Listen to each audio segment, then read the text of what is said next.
SC వర్గీకరణ అంశంపై supreme court 7 men committee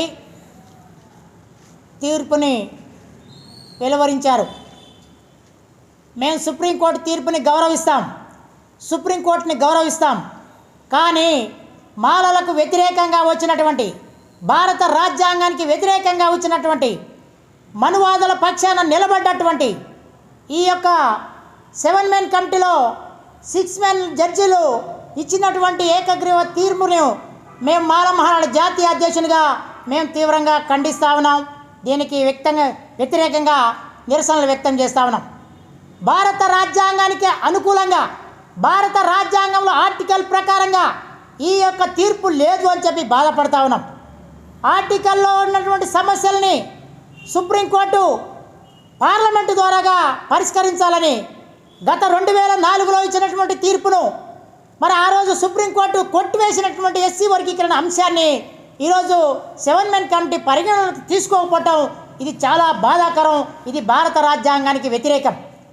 అదేవిధంగా ఈరోజు 6 ధర్మాసనం సభ్యులు జడ్జిలు తీసుకున్న నిర్ణయం, వారి యొక్క నిర్ణయానికి వ్యతిరేకంగా జాలా త్రిదేవి గారు మేడం గారు తీసుకున్న జడ్జి గారు తీసుకున్నటువంటి మా పక్షాన నిలబడటం వారిని మేము స్వాగతిస్తా ఉన్నాం. భారత రాజ్యాంగానికి మీరు ఇచ్చినటువంటి తీర్పు వ్యతిరేకమని ఒక జడ్జి గారు మా పక్షాన నిలబడ్డందుకు వారికి భారత రాజ్యాంగ నిర్మాత డాక్టర్ బాబాసాహెబ్ వారసురాలుగా మేము వారిని పొగుడుతూ ఉన్నాం. అదేవిధంగా ఈ రాష్ట్రాలకి అవకాశాలు కల్పించి రాష్ట్ర ప్రభుత్వాలు ఎస్సీ వర్గీకరణ చేసుకోవచ్చని చెప్పి సుప్రీంకోర్టు ఇచ్చినటువంటి తీర్పును మేము వ్యతిరేకిస్తూ ఉన్నాం. సుప్రీంకోర్టు తీర్పు 56 పేజీల యొక్క తీర్పుని వచ్చి రాకముందే ఒక్క పేజీ కూడా చదవకుండా తెలంగాణ రాష్ట్ర ముఖ్యమంత్రి వర్యులు మరి రేవంత్ రెడ్డి గారు వెంటనే అసెంబ్లీలో మేము ఎస్సీ వర్గీకరణ ఆర్డినెన్స్ తీసుకొచ్చి ఎస్సీ వర్గీకరణని మేము అమలు చేస్తాము, మొన్న ఉద్యోగ నోటిఫికేషన్లో ఎవరైతే పాల్గొన్నారో వాళ్ళని కూడా ఇందులో అవకాశం కల్పిస్తామని చెప్పడం ఇది సిగ్గుచేటు, హేయమైన చర్య అని చెప్పి మేము డిమాండ్ చేస్తా ఉన్నాం. మీరు ఏం చూశారు?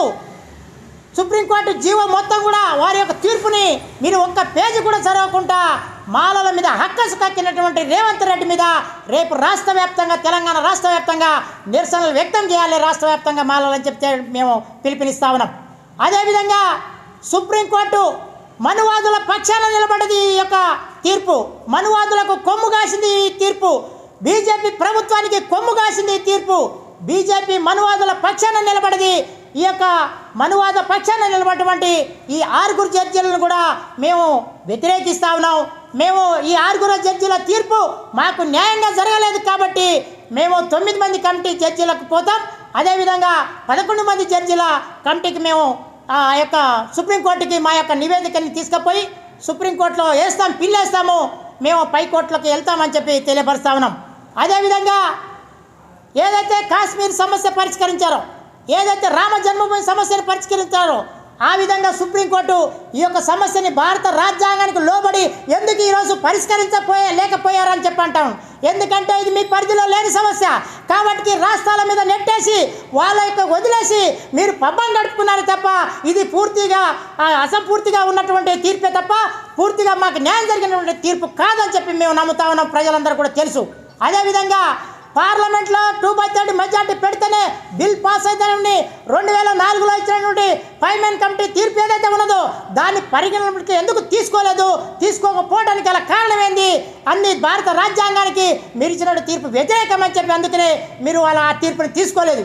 దీన్ని మేము వ్యతిరేకంగా నిరసనలు వ్యక్తం చేయబోతా ఉన్నాం. అదేవిధంగా ఈ రాష్ట్రంలో ఉన్నటువంటి 2 రాష్ట్రాల్లో ఉన్నటువంటి మాలలందరూ కూడా ఆగస్టు 9వ తారీఖు నాడు ఢిల్లీలో జంతర్ మంతర్ దగ్గర భారీ ధర్నాలు చేపట్టి ఈ సుప్రీంకోర్టు ఇచ్చిన తీర్పుకు వ్యతిరేకంగా, ఎస్సీ వర్గీకరణకు వ్యతిరేకంగా, మరి అదేవిధంగా కేంద్ర ప్రభుత్వం యొక్క నిరంకుశ పాలనకు వ్యతిరేకంగా మేము రేపు ధర్నాలు చేయబోతా ఉన్నాం, రాస్తారోకోలు చేయబోతా ఉన్నాం. భారీ బహిరంగ సభ హైదరాబాద్లో పెట్టి తెలుగు రాష్ట్రాల్లో ఉన్నటువంటి మాలలందరూ కూడా చైతన్యం చేసి హైదరాబాద్ నగరంలో భారీ బహిరంగ సభ పెడతాం. విజయవాడలో 2 రాష్ట్రాలతో కలిపి భారీ బహిరంగ సభ పెట్టి ఉమ్మడి 2 తెలుగు రాష్ట్రాలే కాకుండా 29 రాష్ట్రాలకి ఈ తీర్పు అవకాశాలు కల్పించిన మీరు రాష్ట్రాలకి, ఆ రాష్ట్రాల్లో ఏ విధంగా ఎవరెవరు ఏం చేస్తారో మీరు వాళ్ళ యొక్క పనితీరును చూడటం కోసమే మీ తీర్పును వాళ్ళకు పంపించారు. మీరు నిజంగా సుప్రీంకోర్టు యొక్క తీర్పుని గౌరవిస్తాం, కానీ మీరే నిర్ణయం తీసుకొని మళ్ళీ రాష్ట్రాలకు అవకాశం లేకుండా ఈ ప్రజలకి ఏదైతే జనాభా తమాషా ప్రకారం పెరిగిన జనాభా తమాషా ప్రకారం రిజర్వేషన్లు పెంచండి. 15% రిజర్వేషన్లు సరిపోదు, 30% రిజర్వేషన్లు పెంచండి. ఈ ఎస్సీ వర్గీకరణ అంశం అవసరమే లేదంటా ఉన్నాం. పెరిగిన జనాభా తమాషా ప్రకారం మరి సమగ్ర సర్వే చేపట్టండి. తెలంగాణ రాష్ట్రంలో ముఖ్యమంత్రి గారు ఈరోజు ప్రకటన చేశారు.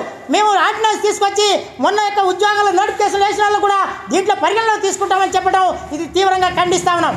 ఎందుకంటే పెరిగిన జనాభా తమాషా ప్రకారం మరి మాలలు తెలంగాణ రాష్ట్రంలో ఎంతమంది ఉన్నారు, మాదిగలు ఈ రాష్ట్రంలో ఎంతమంది ఉన్నారు, మాదిగ ఉపకులాలు ఎంతమంది ఉన్నారు, సమగ్ర సర్వే చేసి ఆ సర్వే ప్రకారంగా ఎవరికి ఎంత ఓట పోవాలో తేల్చాల్సిన అవసరం ఉన్నది. మరి రేవంత్ రెడ్డి గారు ఈ నిర్ణయంలో పొరపాటు పడ్డారు. మరి ఆగమేఘాల మీద మీరు అసెంబ్లీలో ఏదో చేయంగానే మాదిగలు మీ పక్షాన మొన్న కూడా నిలబడలేదు. మొన్న మాదిగలందరూ కూడా బీజేపీకి ఓట్లేశారు, నీకు వ్యతిరేకంగా మాదిగలు ఓట్లేశారు. మాలలో ఈ తెలంగాణ రాష్ట్ర ప్రభుత్వానికి మన మద్దతు ప్రకటించి మీ పక్షాన నిలబడరు కాబట్టి తెలంగాణ రాష్ట్ర ముఖ్యమంత్రిగా మీరు కాగలిగారు. అదేవిధంగా చంద్రబాబు నాయుడు ఆ రోజు తీసుకున్నటువంటి వర్గీకరణ కొట్టేస్తే, హైదరాబాద్ హైకోర్టు కొట్టేస్తే, సుప్రీంకోర్టు కొట్టేస్తే, మీరు మళ్ళీ గత ఎన్నికల్లో రాష్ట్రం ఏర్పడిన తర్వాత మీరు ఆ రాష్ట్రంలో వర్గీకరణ మాలలో ఎక్కువ ఉంటారు, ఇక్కడ వర్గీకరణ అవసరం లేదని చెప్పినటువంటి చంద్రబాబు నాయుడు ఈరోజు వర్గీకరణ అవసరం అని చెప్తా ఉన్నారు.